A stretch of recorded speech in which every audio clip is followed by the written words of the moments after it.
नमस्कार दोस्तों, आप सभी का हमारे चैनल ध्येय ज्ञानधारा में स्वागत है। जैसा कि आप लोगों के सामने चैप्टर का नाम दिख रहा होगा, वैयक्तिक भिन्नता। आज हम लोग पढ़ेंगे इस चैप्टर को। यह चैप्टर जो है आगामी यूपी टेट और सुपर टेट दोनों के लिए जो है अत्यंत महत्वपूर्ण चैप्टर है।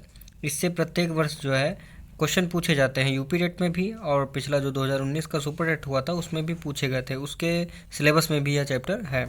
तो आप अगर जो इस चैनल पर नए हैं तो आप हमारे चैनल ध्येय ज्ञानधारा को सब्सक्राइब कर लीजिए और वीडियो को लास्ट तक देखिए। अगर जो आपको पसंद आए, आपके लिए यूज़फुल हो, तो आप अपने दोस्तों के साथ इसको शेयर करिएगा।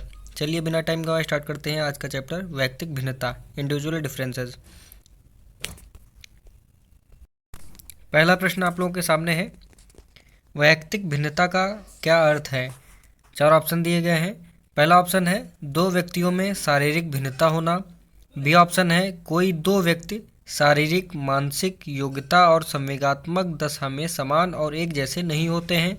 सी ऑप्शन है कोई दो व्यक्ति शारीरिक और मानसिक योग्यता में समान और एक जैसे होते हैं।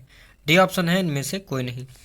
दोस्तों, यह जो वैयक्तिक भिन्नता कॉन्सेप्ट है, इसमें यह बताया गया है, इसका अर्थ यह होता है कि जैसे कि दो व्यक्ति हैं, आप मान लीजिए आप ही के साथ में दो, एक आप हैं, आप एक दूसरा आपका मित्र है। तो आप दोनों लोग जो है रूप में, रंग में, आकार में और आपकी सीखने की गति जो होती है, बुद्धि और उपलब्धि, रुचि, अभिरुचि आदि, ये जो प्रमुख पक्ष हैं, इनमें कहीं ना कहीं भिन्नताएं देखी जाती हैं। तो यही जो भिन्नताएं होती हैं, यही कही जाती हैं वैयक्तिक भिन्नताएं। तो इसमें जो करेक्ट ऑप्शन हो जाएगा वो हो जाएगा ऑप्शन नंबर बी। कोई दो व्यक्ति शारीरिक, मानसिक योग्यताओं और संवेगात्मक दशा में समान और एक जैसे नहीं होते हैं, मतलब भिन्न भिन्न होते हैं। अगला प्रश्न देखते हैं। अगला प्रश्न है, व्यक्तिगत भेद पाए जाते हैं। ए ऑप्शन दिया हुआ है बुद्धि स्तर में, यहाँ पे इसको सही कर लीजिएगा, बुद्धि स्तर में। बी ऑप्शन है अभिवृत्ति में। सी ऑप्शन है गतिवाही योग्यता में। डी ऑप्शन है यह सभी। तो ये जो व्यक्तिगत भेद पाए जाते हैं, तो ये इन सभी ऑप्शन में जो ए बी सी ऑप्शन दिया हुआ है, ये सभी पाए जाते हैं। जैसे बुद्ध स्तर में भी व्यक्तिगत भेद पाए जाते हैं, जैसा कि अभी हमने पहले प्रश्न में बताया, अभिवृत्ति में भी और गतिवाही योग्यता में भी पाए जाते हैं। ठीक है, इन तीनों स्तर में पाए जाते हैं। तो इसमें सही ऑप्शन हो जाएगा ऑप्शन नंबर डी, या सभी। अगला प्रश्न है कि मार्गरेट नीड, ये नीड नहीं रीड होंगे, जो साइकोलॉजिस्ट हैं मार्गरेट रीड के अनुसार वैयक्तिक भिन्नताओं के लिए सर्वाधिक महत्वपूर्ण कारक है। ए ऑप्शन है जैविक कारक। बी ऑप्शन है मनोवैज्ञानिक कारक। सी ऑप्शन है सजातीय कारक। डी ऑप्शन है सांस्कृतिक कारक। तो मार्गरेट रीड जो है ये मनोवैज्ञानिक है। इन्होंने वैयक्तिक भिन्नता के लिए सर्वाधिक महत्वपूर्ण कारक जो माना है, वह माना है सांस्कृतिक कारक को। तो ऑप्शन नंबर डी इसमें करेक्ट हो जाएगा, सांस्कृतिक कारक को। ठीक है, इसको सबसे महत्वपूर्ण इन्होंने माना। अगला प्रश्न देखते हैं। अगला प्रश्न है, हेरेडिटरी जीनियस नामक पुस्तक किसके द्वारा लिखी गई है। तो यह जो पुस्तक है यह किसके द्वारा लिखी गई है। तो यह ए ऑप्शन दिया हुआ है कैटल। बी ऑप्शन है गाल्टन। सी ऑप्शन है टर्मन। डी ऑप्शन है पियर्सन। तो यह जो पुस्तक लिखी गई है, यह लिखी गई है गाल्टन के द्वारा। ये जो हेरेडिटरी जीनियस नामक पुस्तक है, यह फ्रांसिस मनोवैज्ञानिक थे गाल्टन, इनके द्वारा लिखी गई है।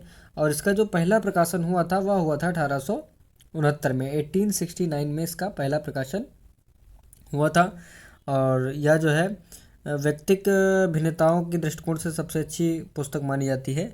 तो इसी क्रम में बढ़ते हैं, देखते हैं अगला प्रश्न। बालकों में व्यक्तिगत भिन्नता के लिए निम्न में से कौन सा कारक जिम्मेदार है। 4 ऑप्शन दिए हुए हैं। ए ऑप्शन है माता पिता की मनोवृत्ति। बी ऑप्शन है बुद्धि। सी ऑप्शन है नस्ल। डी ऑप्शन है स्थान। तो बालकों में जो व्यक्तिगत भिन्नताएं पाई जाती हैं, उनके लिए सबसे महत्वपूर्ण या सबसे ज़्यादा कौन सा कारक इसमें जिम्मेदार है। तो इसमें सही ऑप्शन हो जाएगा ऑप्शन नंबर बी, या जो बुद्धि है। बुद्धि जो बालकों में व्यक्तिगत भिन्नता के लिए सबसे महत्वपूर्ण कारक है। जैसे कि होता क्या है कि कुछ बालक अपनी आयु की अपेक्षा जो है अधिक बुद्धि को प्रदर्शित करते हैं। इसके विपरीत जैसे कि कुछ बालक होते हैं वह जिनमें सामान्य बुद्धि पाई जाती है। तो बुद्धि जो है इसका महत्वपूर्ण एक कारक होता है। फिर अगला प्रश्न देखते हैं। होते ये सभी हैं, देखिए माता पिता की मनोवृत्ति भी ऑप्शन होगा, नस्ल भी होगा, स्थान भी होगा, लेकिन जो महत्वपूर्ण कारक है इन सब में महत्वपूर्ण वह बुद्धि होगा। ठीक है। अगला प्रश्न है, पढ़ाते समय सामान्य बालक में सामान्य कक्षा में अध्यापक का सर्वाधिक ध्यान किस मनोवैज्ञानिक तथ्य पर होना चाहिए? चार ऑप्शन है। ए ऑप्शन शिक्षण तकनीकी पर, बी ऑप्शन शारीरिक क्षमता पर, सी ऑप्शन वैयक्तिक भिन्नता पर और डी ऑप्शन पारिवारिक स्थिति पर। देखिए, चार ऑप्शन जो दिए हुए हैं इसमें पहला ऑप्शन है शिक्षण तकनीकी, या भी हो सकता है, क्योंकि अध्यापक जो है एक शिक्षक जो है क्लास अपनी क्लास में जब पढ़ाने जाएगा तो जो है टेक्निक यूज करेगा पढ़ाने की, वो शिक्षण तकनीकी हुई, वो भी महत्वपूर्ण स्थान रखती है। शारीरिक क्षमता, या भी एक अपने में जो है अहम इसका योगदान रहता है। और पारिवारिक स्थिति, एक किसी बालक के परिवार की स्थिति भी उसके सीखने में जो है अहम योगदान रखती है। लेकिन इन सब में जो सबसे ज़्यादा अहम योगदान रखता है पढ़ाते समय जो है अध्यापक का सर्वाधिक ध्यान जो रहता है वह होता है वैयक्तिक भिन्नताओं पर। तो इसमें करेक्ट ऑप्शन हो जाएगा वह ऑप्शन नंबर सी हो जाएगा। वैयक्तिक भिन्नताओं पर जो है टीचर का ज़्यादा ध्यान होना चाहिए, कि जैसे कि कुछ बालक अलग बुद्धि के होते हैं, जैसे कि कुछ बहुत जल्दी सीख जाते हैं, कुछ बालक बहुत देर बाद सीखते हैं। तो इन सब चीज़ों का ध्यान जो है एक टीचर को रखना चाहिए। तो दोस्तों, वैयक्तिक भिन्नता इंडिविजुअल डिफरेंसेस जो है इस चैप्टर से यह महत्वपूर्ण कुछ प्रश्न थे। तो आशा करते हैं आपको यह वीडियो, यह सेशन या क्लास आपके लिए यूज़फुल रही होगी और आप इसको